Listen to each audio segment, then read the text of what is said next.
I never imagined I'd sit at my ex's wedding, dressed in the same color his mother once said didn't suit me. Life has a strange way of circling back, not for closure, but for quiet confrontation.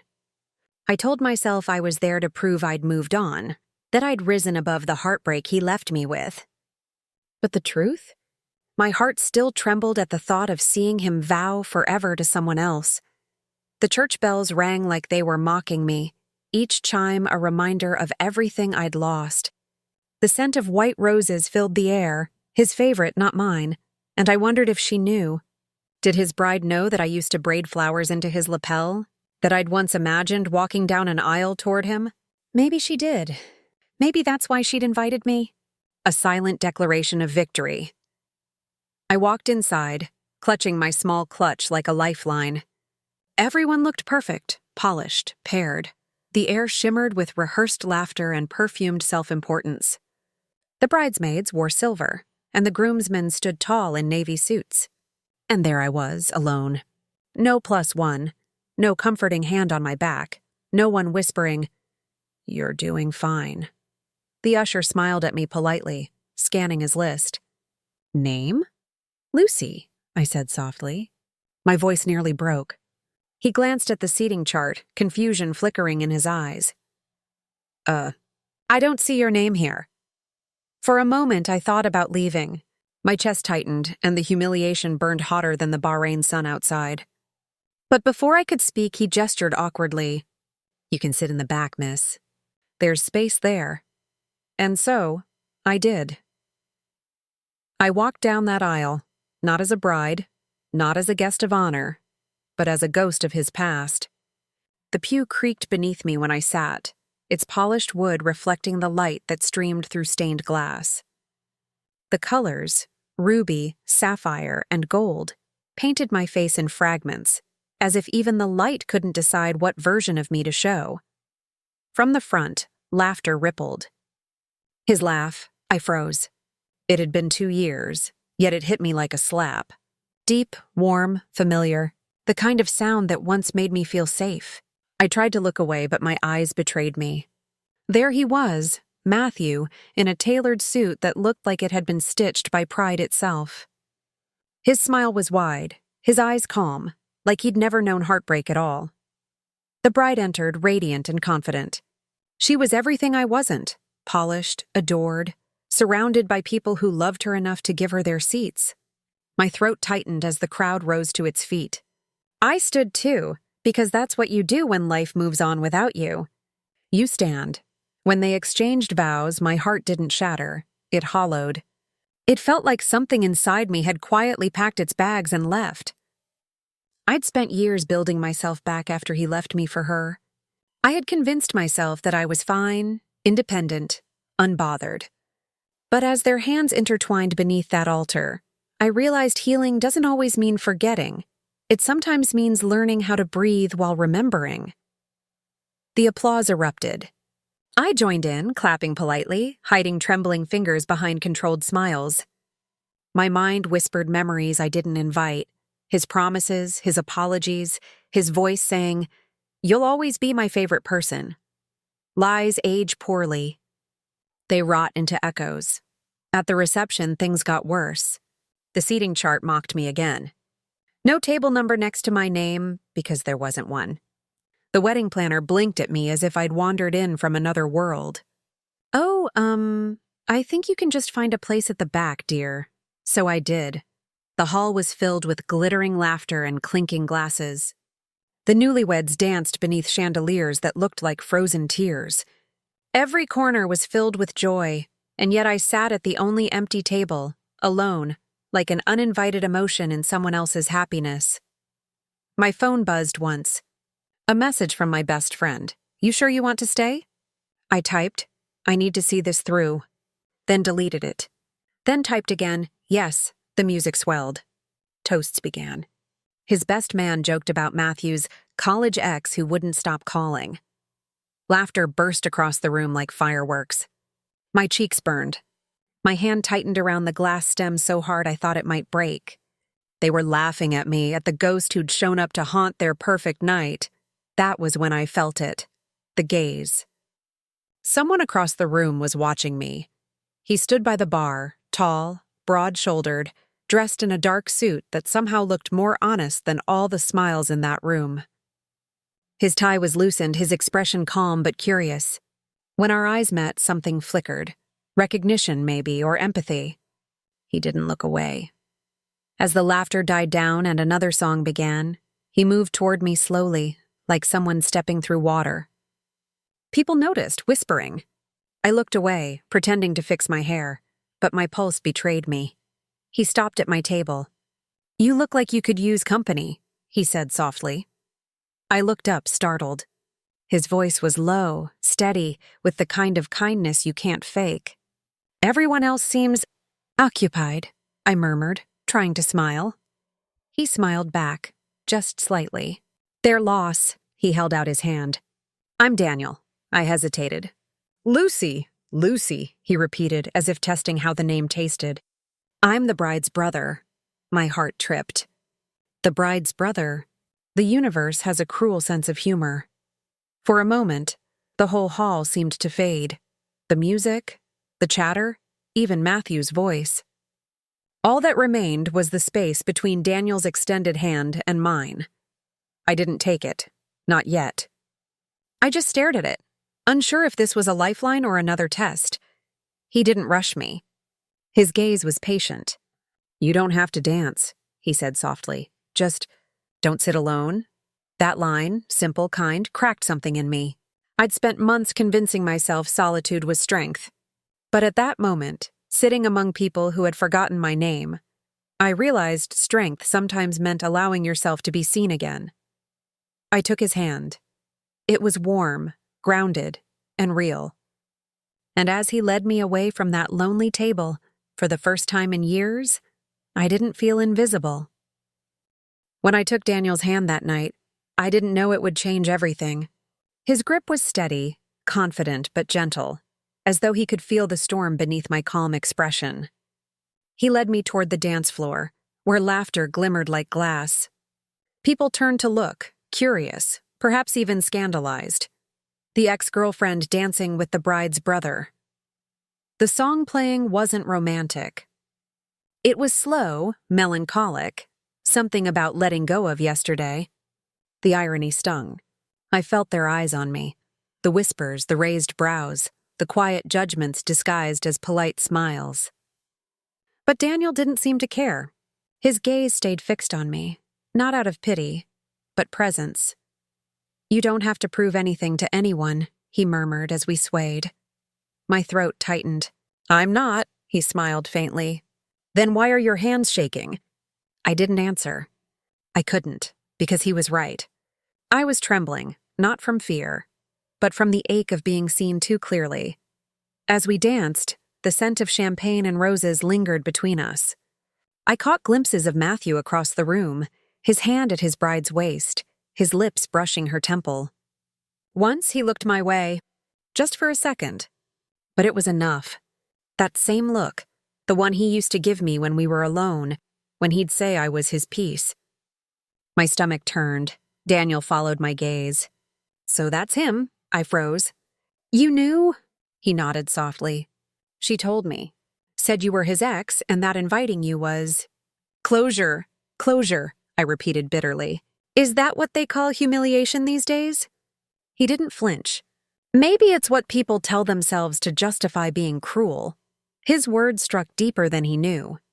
For the first time, someone didn't treat me like the villain of the story, or the mistake that should have stayed buried.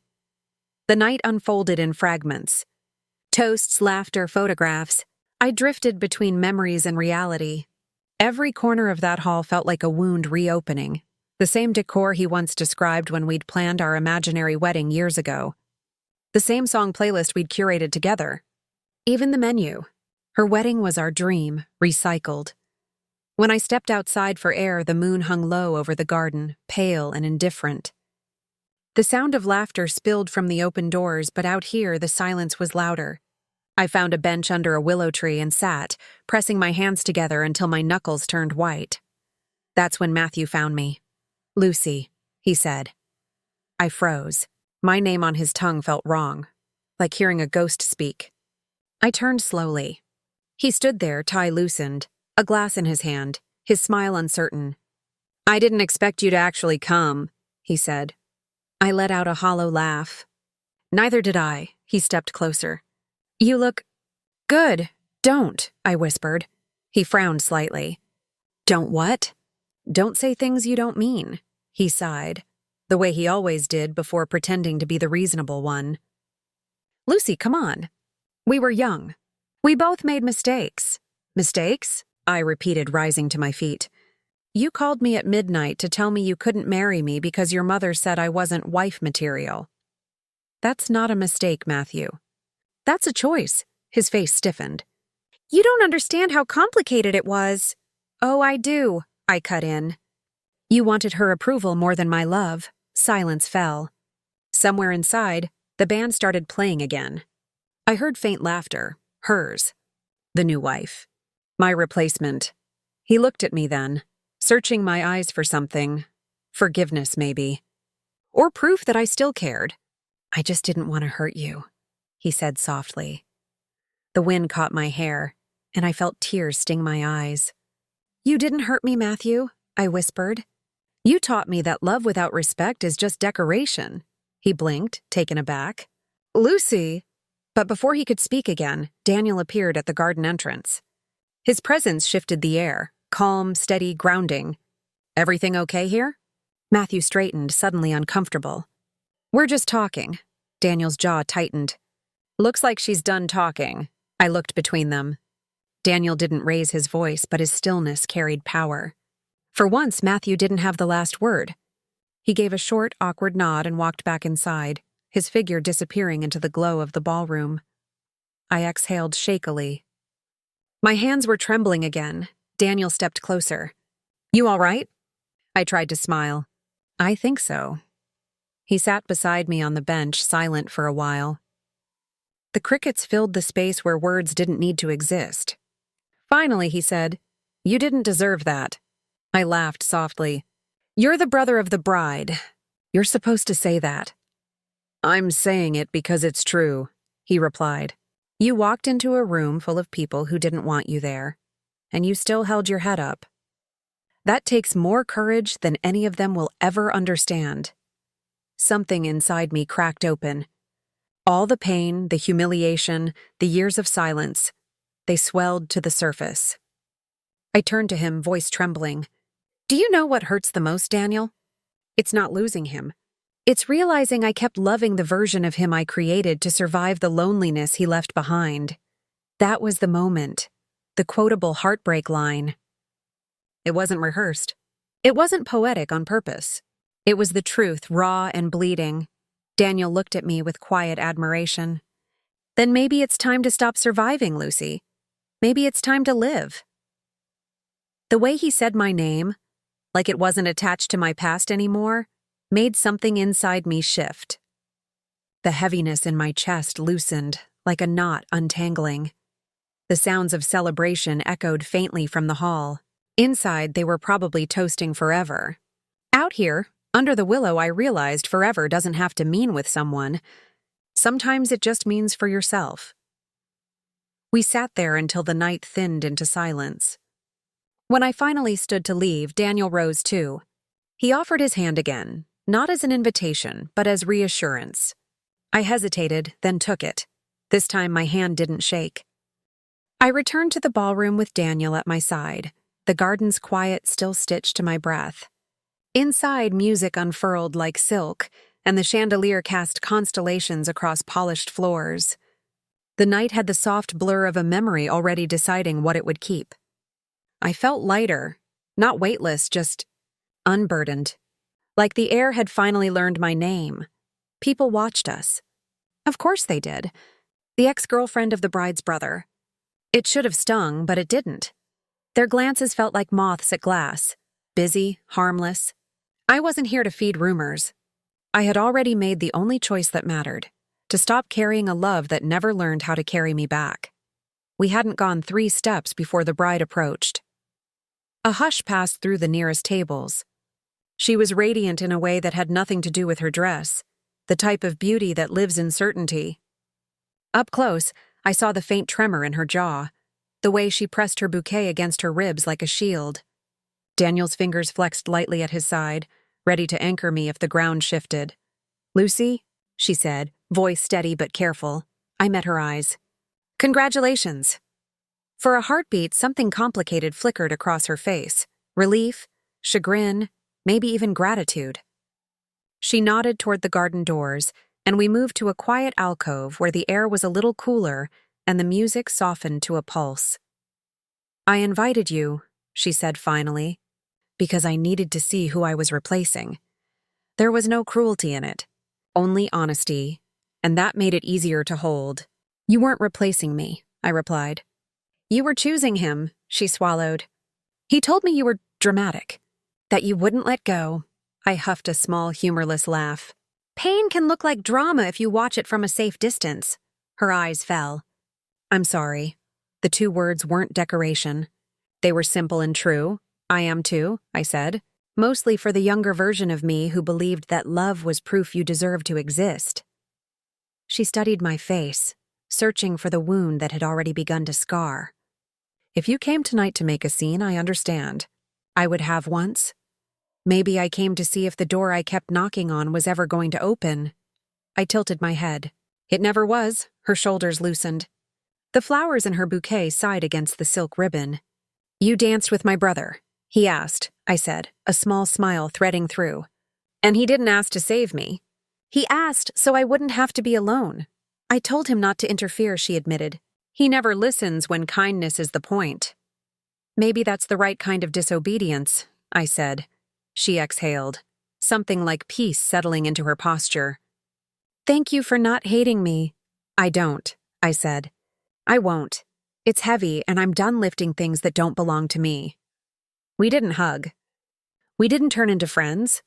We simply stepped out of a war we both had been told we were fighting. When she returned to the crowd, the room seemed warmer, less like a stage and more like a house where I had once visited and would now leave. Daniel reappeared, a glass of water in each hand like a small offering. "You okay?" "I'm good," I said, surprised to find that I was telling the truth. He passed me a glass, our fingers brushing. The touch didn't set me on fire. It did something better. It steadied me. A chime rang against a spooned crystal. The best man lifted his glass for the final round of toasts. He cracked a joke, then another, and the crowd's laughter rose like a tide. The microphone passed from friend to friend until it found Matthew. He stood, handsome and sure, the room folding itself to his voice the way it always did. "Thank you all," he began. He talked about fate and timing, about second chances dressed as new beginnings, about love arriving where it belonged. No one told him that love, like any guest, expects to be greeted with respect, or it leaves. I took a sip of water, let it cool the places his words used to burn. Then the microphone moved again, farther down the head table. It stopped before Daniel. I saw the hesitation pass through him, the half-second where a person decides what they'll stand for. He rose, took the mic with a tilt of his chin that was not defiant so much as deliberate. The room quieted. "To my sister," he began, and affection warmed his tone. "You are brave and bright and kind, and you always choose hard truths over easy stories. I admire you for that," she smiled, a little wet around the eyes. "And to Matthew," he continued, "I wish you the same courage, to tell the truth when it's inconvenient, to apologize when it's late, and to love with the kind of respect that turns promises into habits." It was graceful. It was also a mirror. He hadn't named me, hadn't pointed to the back table where I had been sitting like a forgotten favor. He simply set a standard in front of the room and let the silence decide how it felt. A few people shifted. Someone coughed. The chandelier's facets caught and scattered the moment until it glittered like glass. You could walk across barefoot if you were careful. Then Daniel lifted his glass. "To love that doesn't require anyone to disappear." Glasses rose. The toast moved through the room in a soft ripple. I felt it find me where I stood by the wall, no longer tucked into the edges of the evening. It didn't feel like a rescue. It felt like an invitation to re-enter my own life. After the toasts, the band slid into a waltz, and the dance floor bloomed. I watched couples circle, steps stitched to an old, forgiving rhythm. Daniel made his way to me. "Will you?" he asked, offering his hand for the third time that night. This time, I didn't hesitate. My palm found his. The music gathered our steps and carried them forward. He was an easy partner. Grounded feet, quiet breath, eyes that didn't try to rewrite me. We moved without the math of performance, just the simple geometry of two people agreeing on the next inch of space. "How did you learn to do that?" I asked. "Do what?" "Hold someone without holding them back." He smiled, small and genuine. My sister always said, "If you can't make room for who they are, move." I let the idea settle, like a stone in a pocket, weight that reassures rather than drags. We danced one song, then another. At some point, laughter found me. Unforced, unborrowed. The kind that rises from the place where you've finally set something down. When the band paused, we stepped outside again, into the corridor where the night's pulse softened. "Walk?" he asked. We slipped out a side door to the hotel's terrace, where the city lights stitched a horizon out of quiet promises. The air smelled like rain, thinking about it. In the distance, tires sighed along a road that had seen thousands of arrivals and just as many departures. "I used to think revenge was a door slamming," I said. "Now it feels like a door closing softly so the person inside can sleep." "So the person inside is you," he said. "For once," I replied. We wandered to the edge of the terrace, where a low wall sat cool beneath our hands. I watched my breath ghost in the faint night air, then disappear. "He came to the garden earlier," I told him. "Said we were young. Said he didn't want to hurt me. People use youth like a receipt," Daniel said. "Proof they were allowed to be careless." And I let him for a long time, I admitted. The worst part was how I defended him to myself. He was quiet for a beat. "How did you stop?" "I told the truth out loud," I said. To him and then to myself. "Love without respect is just decoration." The heartbreak line returned, but it no longer bled. It framed something. He looked over, the corner of his mouth lifting. "I'd put that on a wall. Or at least on a mug," we laughed. The sound was simple and astonishing. A soft rustle behind us. Footsteps. We turned. Matthew. Alone. The new wife was nowhere in sight. He stopped a few paces back, hands in his pockets, and for the first time that evening, his confidence looked rehearsed. "Lucy," he said, "can we talk?" Daniel's hand rested on the wall, not touching me, but I felt the offer of steadiness anyway. I nodded once. Briefly, Matthew's throat worked around the word he'd probably practiced. "I'm sorry. I let the silence do the work it was owed." He went on. "I was a coward," he said. "I let other people tell me what I wanted, because I didn't want to be the man who disappointed his family. And I turned that into your problem. It was a good apology, maybe even a true one. It wasn't a time machine. It didn't have to be. Thank you," I said, and meant it. "I hope you mean it for her too when it matters." His eyes flicked, then settled. "I do. I wasn't the judge and I wasn't the jury. I was just the witness called last, the one whose testimony finally freed her from the story." "Good night." "Matthew," I said.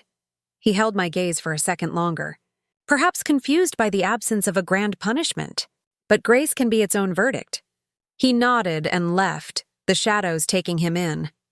When he disappeared, my shoulders loosened, as if a dress too tight at the ribs had finally been unzipped. "Do you need a ride home?" Daniel asked. It wasn't a suggestion nested in presumption. It was a question shaped like a threshold. "Yes," I said, "but not yet." We lingered, the kind of pause that happens at the end of a chapter you didn't rush. Somewhere inside, a cheer rose and fell. A cake knife chimed against porcelain. Life continued, indifferent and marvelous. "Tell me about you," I said, turning toward him. "Something that isn't big or clever. Something ordinary," he thought for a second. "Every Sunday I overwater my plants. I pretend it's generosity. Really, it's a worry that they won't know I'm paying attention." I laughed. I buy candles I never light because I like the idea of warmth I haven't used yet. Then maybe we're both learning, he said. How to give what we have without drowning what we love. We left the terrace and found a quiet corridor leading toward the lobby. The night air followed us in, a polite guest. Near the exit, I paused beside a mirror in a gilded frame. A year ago, I would have flinched at what it might show. Now I let it tell me the truth. A woman in a dress the right color for her, shoulders squared, eyes unafraid. There was one more thing to do. I reached behind my neck and unclasped the thin chain I had worn for years, a locket Matthew had given me back when we were still a promise. I held it in my palm. The metal felt cooler than I remembered. What is it? Daniel asked softly. A souvenir, I said. From a place I'm never visiting again. I didn't throw it away with a flourish. I slid it into the small bowl near the concierge desk, the kind that usually collects loose keys and found earrings. If someone asked about it later, they would make up a story. People always do. I already had mine, and it ended differently. Outside, the night had thinned to that hour when the city lets itself be honest. We walked to his car, not touching, not needing to. He opened the passenger door, then hesitated, as if considering whether to say something that might tilt the axis of what we had carefully built in a few honest hours. Can I make you an offer that isn't a rescue? He asked. Yes.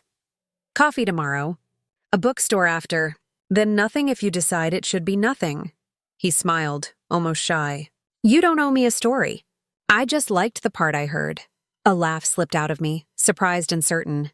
I liked it too. He drove with the calm of someone who had decided long ago that speed never outruns truth.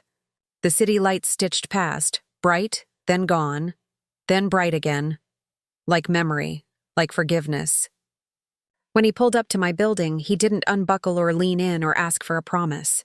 He looked at me with that quiet presence I was beginning to trust. I'll text you, he said. I'll answer, I replied. I stepped out into the soft dark.